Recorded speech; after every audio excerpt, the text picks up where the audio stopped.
Crecí en un hogar con un hermano y una hermana. Y tengo todo tipo de historias locas sobre mi hermano. No tengo muchas sobre mi hermana, excepto esta. Realmente nadie sabe esto de mí, pero mi hermana fue una gimnasta de clase mundial. De hecho, formó parte del equipo nacional de Estados Unidos en los años 80. Divulgué su edad y se va a enojar porque acabo de decir eso, pero probablemente iba a estar en el equipo olímpico hasta que se rompió el tobillo justo antes de las pruebas olímpicas de 1988, cuando entrenaba con Bela Karolyi, el gran entrenador de gimnasia en Houston. Y mi hermana y yo, ella tiene unos años más que yo, no pasábamos mucho tiempo juntos cuando ella era adolescente, pero porque siempre viajaba por el mundo con sus cosas de gimnasia. Pero mi hermano y yo éramos muy unidos, así de unidos, como compartíamos litera en la misma habitación, ¿verdad? ¿Cuántos de ustedes tuvieron que compartir cuarto con sus hermanos? Sí, o los une más o querrías matarlos, una cosa u otra. Y mi hermano y yo éramos súper cercanos. Y cuando mi hermana estaba de viaje, mi hermano venía por mí al entrenamiento de fútbol y me llevaba a casa. Él tiene unos 18 meses más que yo y tenía un trasto de coche, un Ford Mustang de 1981, negro, con una línea roja a lo largo de los costados, interior rojo. Era una chatarra. Y quizás están pensando, bueno, ese auto era genial en esa época. Sí, pero ustedes son bastante mayores que yo. Así que sí, era genial para ustedes entonces, pero para mí era más bien un trasto. Y recuerdo que mi hermano tenía problemas para controlar ese vehículo. Era de palanca manual. ¿Cuántos recuerdan que es una palanca manual? Algunos de ustedes los cuento estas cosas a mis hijos. Recuerdo que pasé junto a una cabina telefónica una vez y Cara dice, ¿qué es eso? Eso me hace sentir viejo. Entonces, ella no sabe qué es una palanca manual, pero todos aprendimos a conducir con transmisión manual, ya saben, tienes el embrague, las marchas, todo eso. Y a mi hermano le costaba controlar este Ford Mustang de 1981. Su primer choque fue en un autoservicio de hamburguesas. Chocó contra un poste mientras pedía su comida y decidió, bueno, voy a seguir adelante, y rasguñó el coche por todo un lado. Su segundo choque, yo estuve ahí. Y es un momento que recordaré toda mi vida. Mi hermano vino por mí del entrenamiento de fútbol con un par de amigos y decidió lucirse en el estacionamiento. Entonces apretó el acelerador, subió las revoluciones, cambió de primera a segunda y recorrió el estacionamiento. El problema fue que no vio un coche saliendo en reversa. Entonces, sobrecompensó, tiró el volante con brusquedad y todo lo que recuerdo es que íbamos directo a una acera. Y de repente cogimos aire literal. No sé si han visto Los Duques de Hazzard, pero en mi mente estábamos en el aire y podía oír al narrador decir, y ahí van otra vez los primos Duke. Recuerdo eso justo mientras flotábamos por el aire, yo, mi hermano, que había perdido el control del vehículo, y todos los amigos preparándonos porque lo que veíamos era una furgoneta tipo conversión, eso es nuestro camino. Así que tomamos aire como un misil. Él había perdido totalmente el control del vehículo y nos estrellamos de lleno contra esa furgoneta. Afortunadamente ninguno resultó herido. Ni siquiera el coche sufrió daños. Así los fabricaban antes. Los autos de hoy se hundirían y se prenderían fuego. Sí, si condujeras eso y te quemas vivo, sería terrible. Pero chocamos contra esa camioneta, todos estábamos revisando que todas las partes del cuerpo estuvieran intactas, y lo recuerdo tan vívidamente porque él no tenía control del volante. Había acelerado demasiado las revoluciones, pisó al fondo al máximo y perdió totalmente el control. Y cuando pierdes el control de un vehículo, puede ocurrir daño, ¿cierto? ¿Cuántos de ustedes han tenido un accidente en su vida que no fue culpa suya? El coche parecía tener un demonio dentro y tomó control, ¿sí? Entonces, esto es lo que pasa. No solo ocurre daño cuando perdemos el control de un vehículo, el daño ocurre cuando perdemos el control de nuestra vida. Puedo decirles, mientras he pastoreado estos últimos 20 y tantos años, la cantidad de personas que han estado en mi oficina destrozadas emocional, espiritualmente, porque han perdido el control de su vida. No tienen autocontrol. Lo pierden y causan todo tipo de daños. Y la mayoría de las veces no es algo traumático que ocurrió hace años. Fue una pequeña indiscreción y se acumuló y se acumuló y se acumuló hasta que finalmente pierden el control total sobre su vida.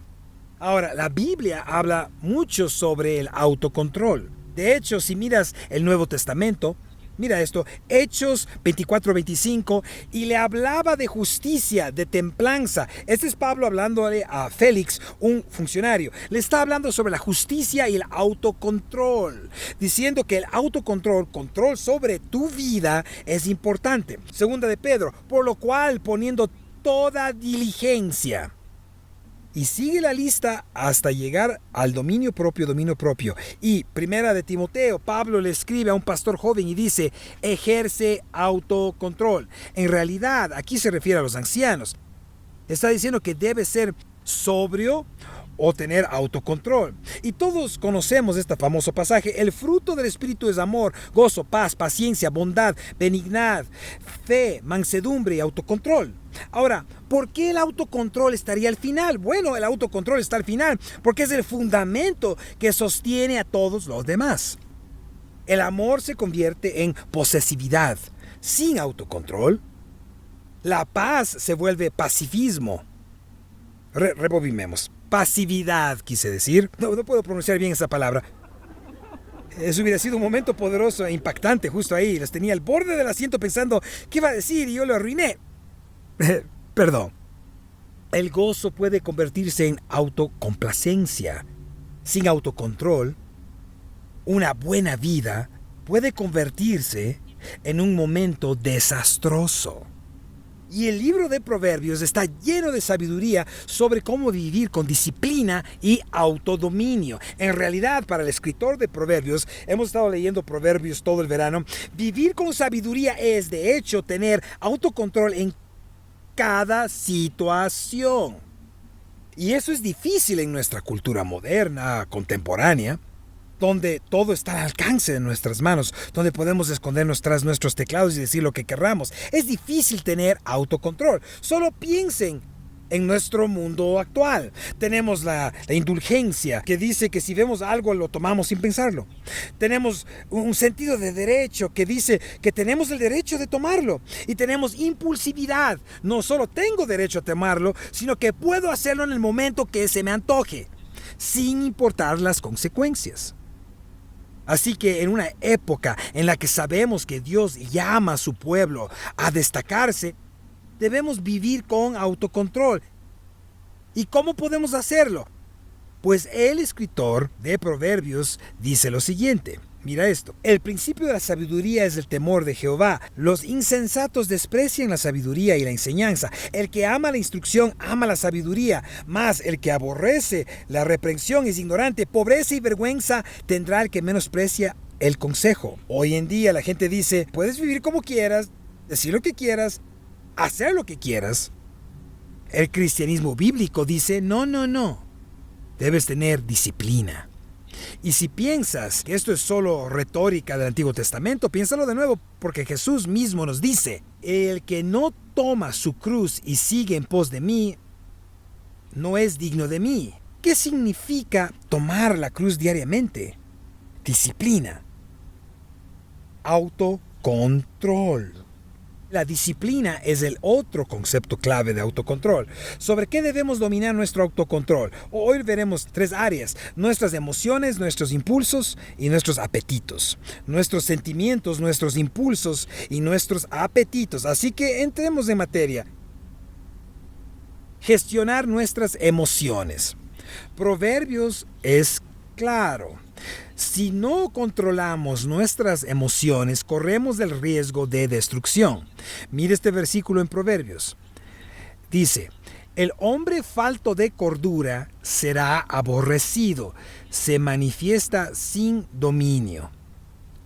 Ahora, podríamos interpretarlo porque no tenemos murallas alrededor de nuestra alma, pero un hombre sin autocontrol es como una casa sin puertas. Y déjame decirte, viviendo en un mundo lleno de mujeres, tengo muchas mujeres en mi vida. Tengo esposa, 2 hijas adolescentes, 2 conejillas de indias, un perro macho y otro perrito castrado que esencialmente también es hembra. Muchas mujeres a mi alrededor. Oren por mí. Envíenme testosterona por correo, no lo sé. Muchas mujeres. No sé si sepan esto, pero las mujeres tienen un problema, al menos en mi casa, para cerrar la puerta con llave. Recuerdo que hace un año estábamos viajando de Visalia por un tiempo y empecé a pastorear aquí. Estaba un día en mi oficina orando por sus almas.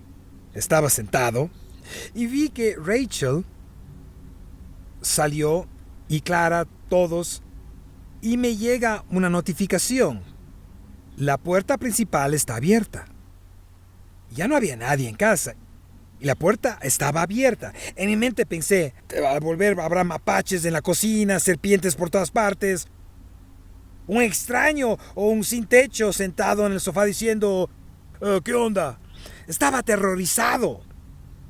Pero eso pasa cuando no tienes autocontrol en tu vida. Dejas la puerta abierta para que cualquier cosa entre. El autocontrol es la puerta que mantiene todo fuera. ¿Tiene sentido? Esto es lo que el escritor de Proverbios está diciendo. De hecho, en tiempos de Antiguo Testamento, las ciudades tenían murallas para protegerse de cada invasor. Lo sabemos porque hay un libro entero en la Biblia dedicado a un hombre que reconstruye la muralla alrededor de una ciudad. Sin murallas, sin fronteras, sin cercas, te dejas vulnerable. ¿Lo captas? Mira lo que dice otro versículo de Proverbios. El necio da rienda suelta a toda su ira. En algunas traducciones rabia. Mas el sabio al fin la sosiega. ¿Alguna vez has visto a alguien fuera de control con sus emociones? Conozco un tipo. Se llama Jason Kennedy en el campo de golf. A veces pienso, voy a pegarle fuerte a la bola. La gente mira y piensa, es tan atlético, apuesto que la aplasta, mira esos bíceps. Todo eso pasaba en mi cabeza. Tenía que practicar diálogo interno positivo. Y voy a echar el brazo hacia atrás. Incluso ahora algunos están analizando mi swing falso y diciendo, va a ser slice. Tienen razón. Y echo el brazo hacia atrás, hago slice y la pelota se va directo al bosque. Le pega a alguien, algo así. Y realmente tengo que controlar mis emociones.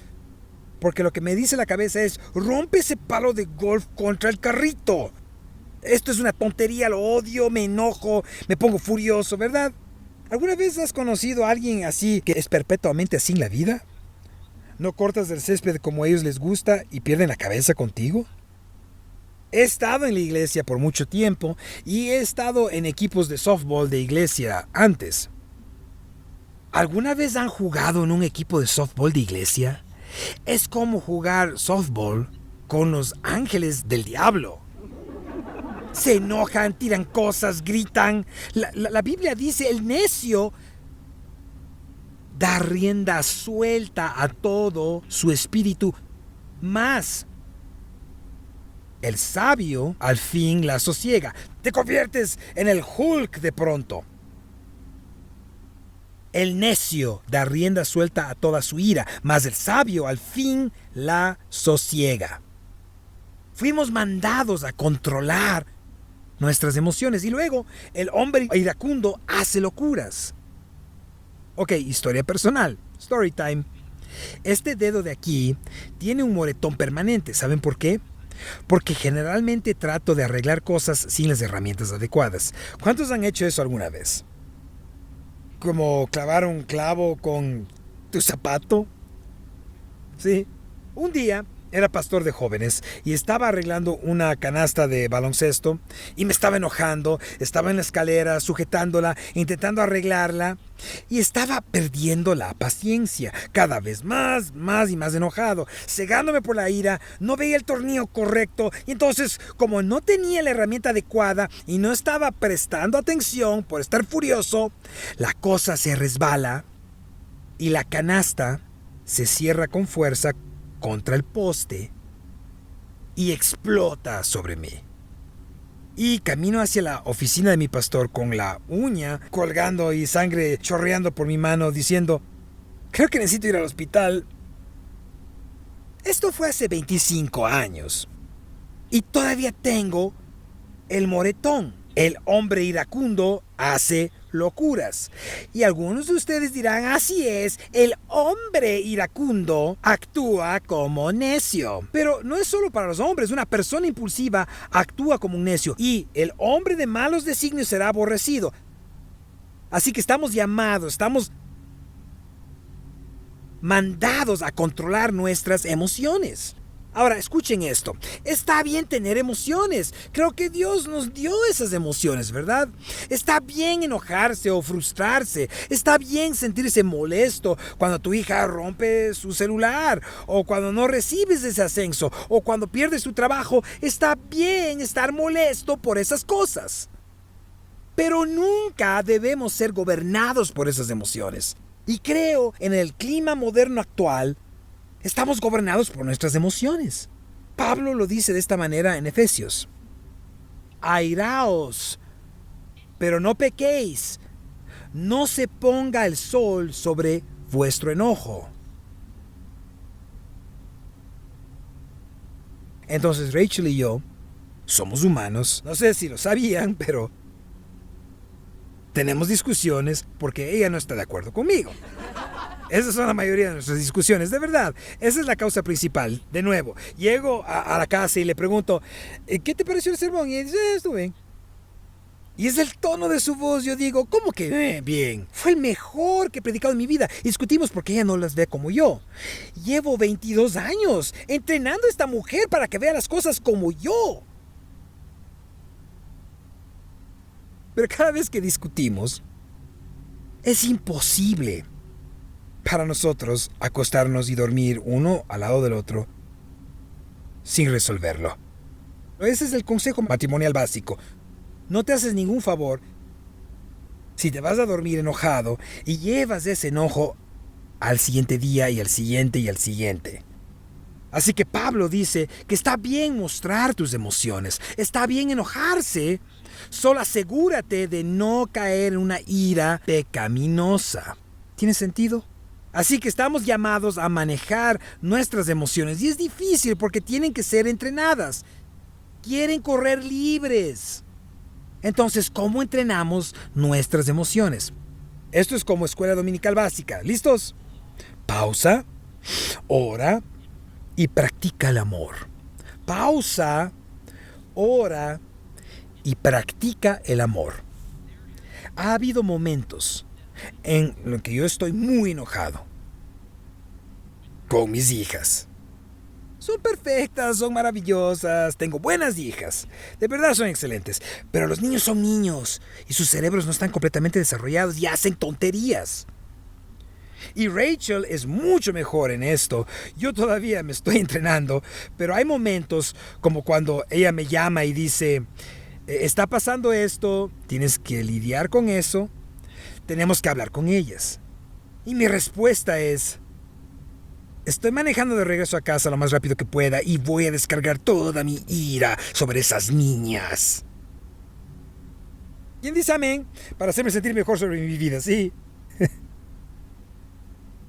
Y usualmente cuando Rachel me dice esto, también dice, ahora escucha, respira profundo. Porque si no respiro, si no hago una pausa, hago más daño que bien. Duele más lo que sana. Así que pausa, ¿verdad? Y por suerte, cuando vivía en Visalia y pastoreaba en Larry, tenía una hora para hacer esa pausa. Ponía música de alabanza. ¿Alguna vez han adorado apretando los dientes? ¡Oh, bendice alma mía a Jehová! Y bendiga todo mi ser, su santo nombre. Diciendo con los dientes. Y para cuando llego a la mitad del camino, ya estoy un poco más calmado. Llego a casa y puedo hablar con ellas. Pausa, ora y practica el amor. Aquí está la cosa. Todos tenemos asuntos sin resolver. Cada uno de ustedes tiene algo en su vida. Así que necesitamos practicar el amor uno con otros, porque ninguno en este salón es perfecto. Entonces pausas, horas. Jesús, ayúdame con esto. No lo entiendo. Esto me está molestando muchísimo. Y luego lo tratas como tú quisieras ser tratado. La regla de oro. Así es como manejamos nuestras emociones. Pero ¿cómo controlamos nuestros impulsos? ¿Cómo tenemos victoria sobre nuestros impulsos? Nuestra cultura nos anima a seguir el corazón y a hacer lo que se siente bien. ¿Verdad? O sea, había una canción de los 80 que decía, escucha tu corazón. Te voy a arruinar el día, vas a tener que escuchar esa canción en tu cabeza el resto del día, ¿verdad? No puedes escuchar a tu corazón, ¿sabes por qué? Porque Jeremías dice esto, engañoso es el corazón más que todas las cosas y perverso. ¿Quién lo conocerá? ¿Alguna vez has escuchado a tu corazón y has hecho lo equivocado? ¿Te encontraste en la situación o en la relación equivocada? Nunca podemos simplemente seguir el corazón. Tenemos que controlar nuestros impulsos porque el corazón, más que todos los demás, es engañoso y perverso. Tus sentimientos no son confiables. De hecho, te pueden llevar por un camino muy peligroso. Una frase clave en el libro de Jueces en el Antiguo Testamento dice, cada uno hacía lo que bien le parecía. Y cuando hacían lo que bien les parecía, eso siempre terminaba en esclavitud. Siempre acababan siendo esclavizados por seguir sus impulsos. La impulsividad es hacer algo sin pensarlo. El escritor de Proverbios dice esto en Proverbios 14, creo. La sabiduría del prudente está en entender su camino, mas la indiscreción de los necios es engaño. Ahora, subrayan esa palabra prudente y también entender. Ya casi no usamos ese lenguaje, pero prudente significa alguien sensato, alguien que piensa con claridad. Y entender significa discernir. Déjame darte una imagen visual. Es alguien que se mueve despacio para entender su entorno y sus alrededores, de modo que pueda ver cuál es el camino correcto. Cuando yo era adolescente, crecimos en una iglesia parecida a esta que se llamaba Oak Cliff Assembly en Dallas. Y Oak Cliff tenía un segundo piso sin ventanas externas. Era el lugar perfecto para jugar a las escondidas. Era glorioso. Apagabas todas las luces y jugabas a las escondidas todo el tiempo. Y yo conocía ese segundo piso muy bien porque había estado en esa iglesia por años de años. Así que siempre me escondía en ese segundo piso porque podía navegar por ahí aunque estuviera totalmente oscuro. Recuerdo una vez que el tocado, no sé cómo lo llamas, el que tiene que encontrar, me encontró. Y estábamos jugando esa versión en la que tienen que tocarte para que tú seas tocado, así que salí corriendo por el pasillo que yo conocía lo más rápido que pude. Sin embargo, lo que no sabía era que alguien había dejado una puerta abierta hacia afuera, y es todo lo que recuerdo. Ir a toda velocidad y estrellarme directo contra esa puerta.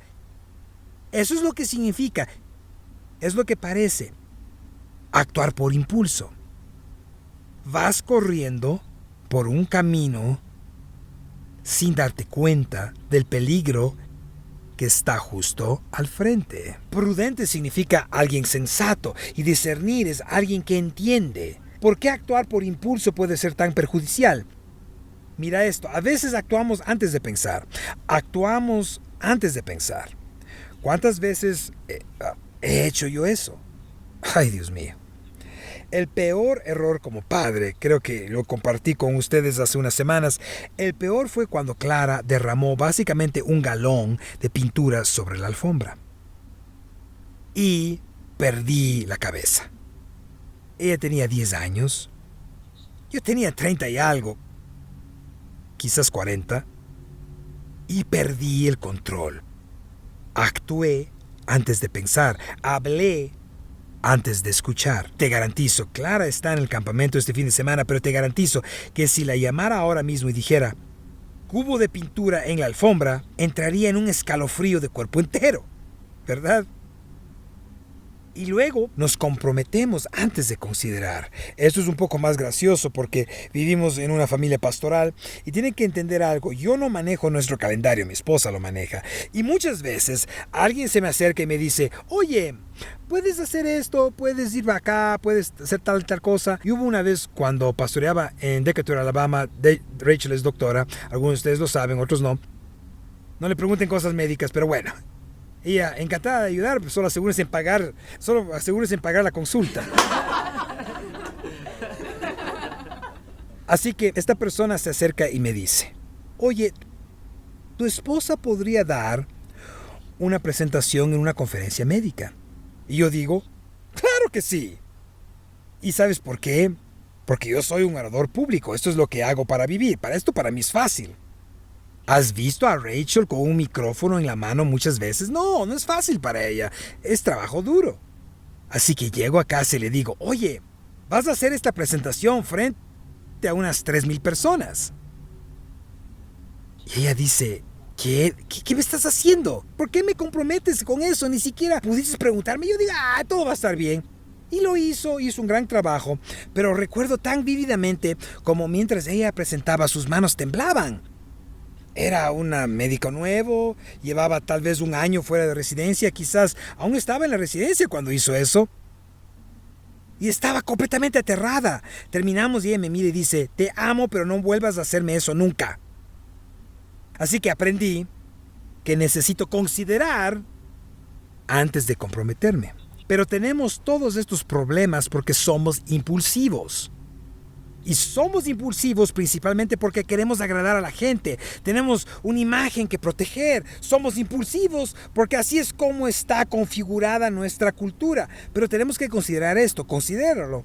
Mira lo que dice el escritor de Proverbios. El que responde palabra antes de oír, le es fatuidad y oprobio. ¿Tiene sentido? Entonces, ¿cómo controlamos nuestros impulsos? ¿Cómo ejercemos dominio propio? Bueno, primero tienes que entender que el dominio propio nos desacelera, nos da espacio para consultar a Dios, para evaluar el costo y para tomar decisiones desde la sabiduría. Pero ¿cómo dejamos de vivir impulsivamente? Y sí, otra vez es la típica respuesta de escuela, pero es real. ¿Qué pensaría, haría o diría Jesús en esta situación? ¿Verdad? O sea, es cierto lo que decía tu mamá, nada bueno pasa después de la medianoche, la mayoría de las veces. ¿Sí? ¿De verdad necesitas estar en esa situación en la que estás ahora? ¿Estaría Jesús allí? Y algunos de ustedes están como, ¡claro que sí! ¡Tú no eres Jesús! ¿Sí? ¿Qué haría Él? ¿Qué diría? ¿Qué pensaría en esta situación? Y aquí va algo práctico para ayudarte a controlar tus impulsos. Desde una perspectiva financiera, ¿puede esperar ese pedido de Amazon un día más? Algunos de ustedes dicen, no, lo necesito ahora mismo. Porque si lo pido ahora, me llega antes de que regrese de la iglesia. Y claro, todos necesitamos esas ventosas de rana. Control de impulsos, estamos llamados a controlar estas cosas, pero en tercer lugar, estamos llamados a restringir nuestros apetitos. Restringiendo nuestros apetitos, Dios nos ha creado con apetitos. Tenemos apetito por la comida, por el placer, por la diversión, por el sexo, y todas estas cosas dentro de los límites que Dios creó son correctas, decentes y maravillosas. Pero estamos llamados a contener esas cosas. En un mundo que está saturado de sustancias que adormecen el mente y el espíritu y de placeres que nos pueden insensibilizar ante nuestra propia realidad, el dominio propio nos llama a vivir con claridad y alerta. Considera estos 2 versículos, son un poco más largos. El vino es escarnecedor, la sidra alborotadora, y cualquiera que por ellos hierra no es sabio. Y luego un par de capítulos después, mira lo que dice. ¿Para quién será el ay? ¿Para quién será el dolor? ¿Para quién serán las rencillas? ¿Para quién las quejas? ¿Para quién las heridas en balde? ¿Para quién el amoretado de los ojos? Para los que se detienen mucho en el vino, para los que van buscando la mistura. No mires al vino cuando rojea, cuando resplandece su color en la copa. Se entra suavemente, mas al fin como serpiente morderá y como áspid dará dolor. Tus ojos mirarán cosas extrañas y tu corazón hablará perversidades. Serás como el que yace en medio del mar, o como el que está en el punto de un mastelero, y dirás: me hirieron, mas no me dolió, me azotaron, mas no lo sentí. Cuando despertaré, aún volveré a buscarlo otra vez. Y mira este otro: ¿hallaste miel? Come lo que te basta, no sea que hastiado de ella la vomites. Ahora, dos de estos versículos hablan del vino y la bebida fuerte, uno habla de la comida. Y quiero que entiendas algo, ya sea comida, o placer, o dinero, o entretenimiento. Si no aprendemos a controlar nuestros apetitos nos consumen. ¿Tiene sentido?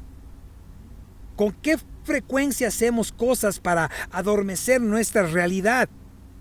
Ya sea con comida, bebido, sexo, pornografía. Tratamos de cubrir el dolor de la vida con cosas que jamás te van a satisfacer. Eso es lo que el escritor de Proverbios está diciendo. La sabiduría nos enseña a tener autocontrol. Y paradójicamente, ese control es lo que en realidad nos lleva a la libertad. ¿Cómo?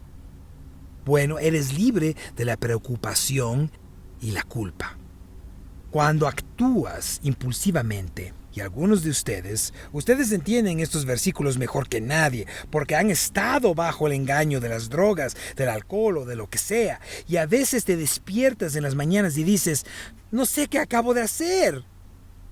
Y estás preocupado, y tienes miedo, y estás mirando a tu celular diciendo: oh no, ¿a quién le mandé el mensaje a las 3 de la mañana?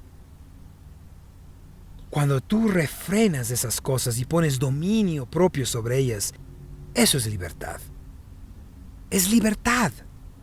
Yo jamás tengo que preocuparme de que Rachel me descubra en una relación adúltera. ¿Sabes por qué? Porque nunca he tenido una relación adúltera. No tengo esa carga, no tengo ese peso, no tengo ese pecado. He tenido dominio propio en mi vida, pero tengo que seguir teniendo dominio propio para que eso jamás suceda, y hay una gran libertad en eso.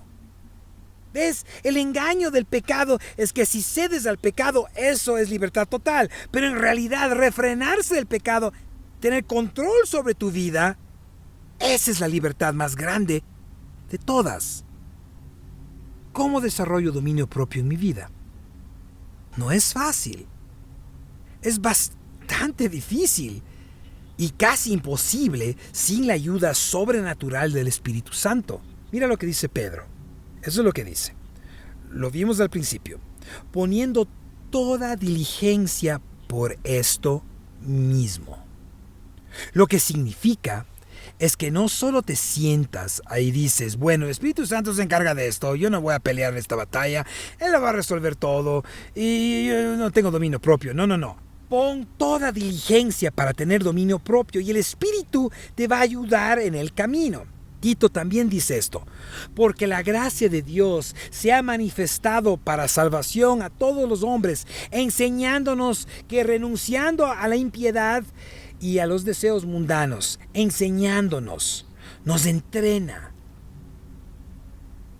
Recuerdo que cuando Clara era chiquita, tenía rueditas de entrenamiento en su bicicleta, porque yo podía empujarla suavemente desde atrás, y si perdía el equilibrio, caía sobre las rueditas y no se sentía mal. Recuerdo también la primera vez que le quité las rueditas. Le di un pequeño empujón, porque ya llevaba meses practicando, y le grité: pedalea, pedalea, pedalea. Pero se congeló. Y cuando se congeló, ¡pum!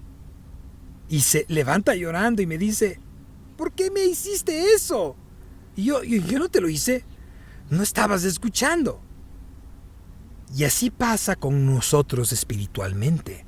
Entrenamos, y después medio entrenamos, y después se nos olvida entrenar, le quitamos las rueditas, Y cuando algo malo nos pasa, le decimos a Dios, ¿por qué me hiciste eso? Y Dios responde, no te entrenaste.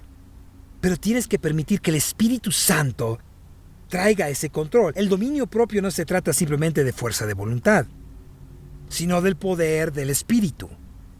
Cualquiera que ha pasado por un ministerio de recuperación lo entiende perfectamente bien. No pueden hacerlo con sus propias fuerzas. Tienen que tener el Espíritu para que traiga ese dominio propio a su vida. Y mientras eres guiado por el Espíritu, haces lo que yo llamo la pregunta del apetito. ¿Cuál será la consecuencia si cedo a mi apetito? Yo amo las donas. Las amo. Especialmente cuando están calientes. Yo creo que ese fue el maná que Dios le dio a los hijos de Israel en el desierto. Donas calientes. Y Rachel, ni siquiera le estoy mirando, porque seguramente está sacudiendo la cabeza. Ustedes pueden decirme su reacción, pero tengo que confesar, me llamo Jason y tengo un problema. Con las donas. Las tengo, amén. Para eso es Celebrate Recovery, gente. Necesito su ayuda. Por cierto, CR no es solo para adictos a las drogas, es para cualquiera que tenga problemas de control. Soy Jason, soy donadicto. Gracias, basta. Ya, está bien, ok. Y puedo saber cuando esa luz roja está encendida y voy manejando por Rosedale y hay un espíritu que me habla, no el Espíritu Santo, sino el Espíritu no santo, que me jala hacia la derecha. No estoy manejando el carro, simplemente pasa. Y es que me encantan. Pero escuchen, si me las comiera, si cedo, yo me puedo comer una docena, sin problema, especialmente si están calientes, porque las aprieto como si fueran bolitas de dona y digo, uy, no está mal. Pero si hiciera eso todos los días, tendríamos que poner una rampa aquí para subirme al escenario y una polea.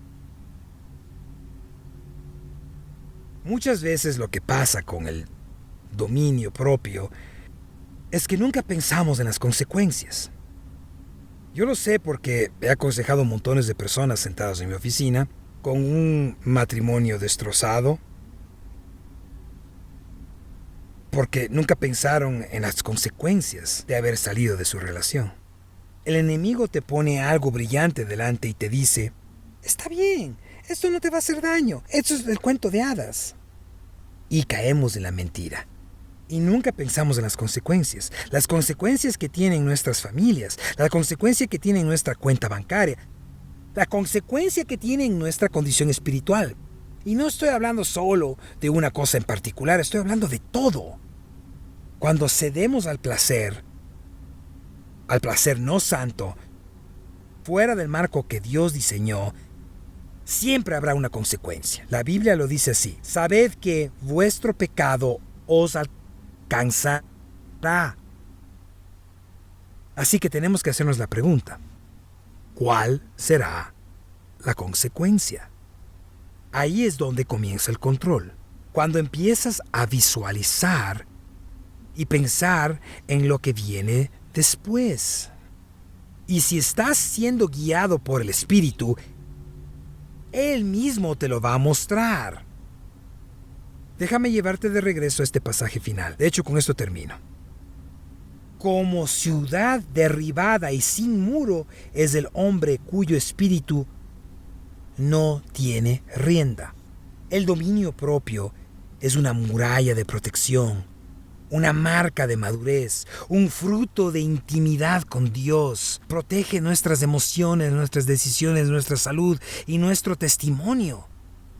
Entonces, iglesia, mientras cerramos hoy, asegúrate de que tus puertas estén cerradas, que tus muros estén firmes y que tengas dominio propio sobre tu vida.